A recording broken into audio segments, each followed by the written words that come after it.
Donc une économie régénératrice, elle est d'abord relocalisée, comme je t'ai dit, sur les fondamentaux. Le deuxième pilier sur lequel elle s'appuie, c'est ce qu'on appelle une économie qui est collaborative. Alors, bien sûr, on connaît les principes des open source, tous les systèmes wiki, donc c'est l'usage intelligent des plateformes, du digital, du web.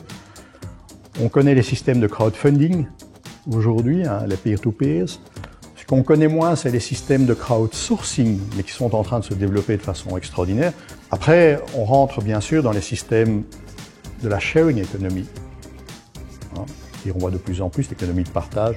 On a de moins en moins besoin d'être propriétaire, je vais venir dans un instant, mais on a de moins en moins besoin d'être propriétaire de nos biens.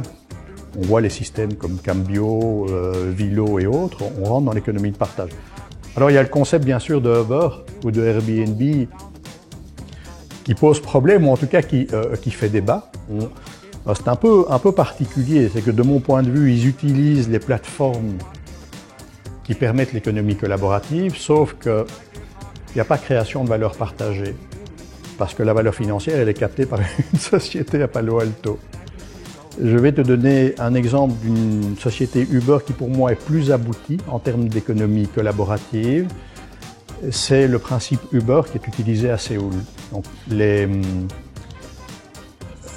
Sud-Coréens ont le même système que Uber à Séoul, donc une plateforme de partage.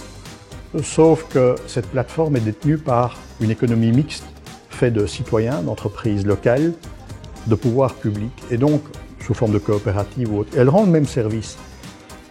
Et donc il y a création d'une collaboration entre les différents acteurs de la société civile, il y a création de valeur pour tout le monde, mais la captation de valeur financière, elle ne part pas dans une société à 10 000 km, elle reste locale, et l'ensemence, je dirais, l'économie locale. Donc, pour moi, je vois plus ce concept-là comme économie collaborative. Voilà, c'est le deuxième pilier d'une économie régénératrice, c'est cette économie de partage, d'open source, de crowdfunding, de crowdsourcing.